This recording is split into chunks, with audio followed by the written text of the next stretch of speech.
ഫ്രണ്ട്സൊക്കെ പുറത്ത് പോകുന്നുണ്ടപ്പോൾ എനിക്കും പുറത്ത് പോയി വർക്ക് ചെയ്യാനൊരു ആഗ്രഹം വന്നു. ഞാൻ KMIT ഐശ്വര്യംസിനെ കോൺടാക്ട് ചെയ്തു. അവർക്ക് നല്ല റെസ്പോണ്ട് ആയിരുന്നു.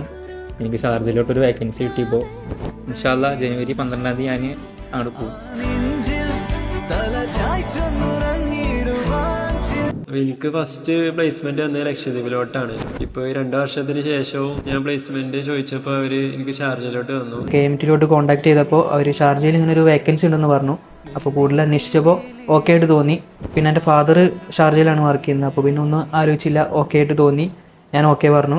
ഇപ്പോൾ കറക്റ്റ് 2025 എനിക്ക് കറക്റ്റ് മലേഷ്യയിൽ പോയിട്ട് നല്ലൊരു ലൈഫിലേക്ക് എത്തിപ്പെടാൻ പറ്റിയതിൻ്റെ. പിന്നീട് അവിടെ വർക്ക് ചെയ്യുമ്പോഴാണ് ഇൻസ്റ്റിറ്റ്യൂട്ടിനെ വിളിച്ചത്, മലേഷ്യയിലേക്ക് വേക്കൻസി ഉണ്ട് പറഞ്ഞിട്ട്. ഈ മന്ത് ലാസ്റ്റ് വീക്ക് ഞാൻ പോവാണ്. +2 കഴിഞ്ഞിട്ടാണ് ഇവിടെ ജോയിൻ ചെയ്തത്. ഇപ്പോൾ എനിക്ക് 20 വയസ്സായി. 20ാമത്തെ വയസ്സിൽ KMIT നല്ലൊരു പ്ലേസ്മെൻ്റ് ആയിട്ട് ഒമാനിലേക്ക് പോവാണ്. ട്രെയിനിങ് കഴിഞ്ഞ് KMIT എനിക്ക് ഫസ്റ്റ് പ്ലേസ്മെൻറ്റ് വന്നു. അത് നമ്മളൊക്കെ പോകാൻ ആഗ്രഹിക്കുന്ന ഒരു സ്ഥലത്തേക്കാണ്. അത് ലക്ഷദ്വീപാണ്. 3 മാസം ആവുന്നേ ഉള്ളായിരുന്നു. അപ്പോഴത്തേക്ക് എനിക്ക് ഇവിടുന്ന് ഒരു കോൾ ഓഫർ വന്നു, ഒമാനിലേക്ക് ഒരു വേക്കൻസി ഉണ്ട്, എനിക്ക് കയറാൻ പറ്റുമോ അങ്ങനെയൊക്കെ ചോദിച്ചു. അപ്പോൾ ഞാൻ പറഞ്ഞു ഓക്കെ. ഞാനപ്പോൾ തന്നെ അവിടുന്ന് പെട്ടിയും കിടക്കി പാക്ക് ചെയ്ത് അങ്ങോട്ട് വന്നു. ഇനി അപ്ഡേഷൻ കഴിഞ്ഞാൽ ചെക്കൻ പോകേണ്ട ഒരു സ്ഥലമുണ്ട്, നമ്മളെല്ലാവരും പോകാൻ ആഗ്രഹിക്കുന്ന ഒരു കിഡ്ലൻ സ്ഥലം. അതെ, ലക്ഷദ്വീപ്.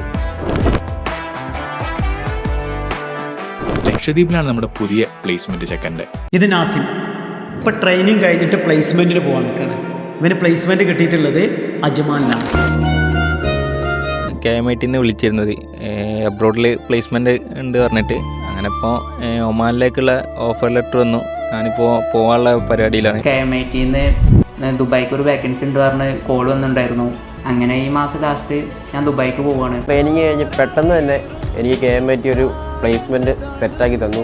ലക്ഷദ്വീപിലേക്കായിരുന്നു.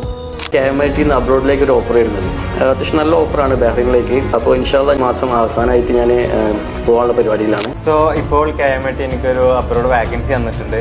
ഞാനിപ്പോൾ ഹാപ്പിയാണ്. പിന്നെ നാട്ടിൽ മഞ്ചേരി വർക്ക് ചെയ്തുകൊണ്ടിരിക്കുമ്പോഴാണ് എനിക്ക് അബ്രോഡ് വേക്കൻസി കിട്ടിയത്. KMIT പഠിച്ചുകൊണ്ടിരിക്കും ഇങ്ങനെ ഒരു ഓപ്പർച്യൂണിറ്റി കിട്ടി. അതിലെനിക്ക് ഒരുപാട് സന്തോഷമുണ്ട്.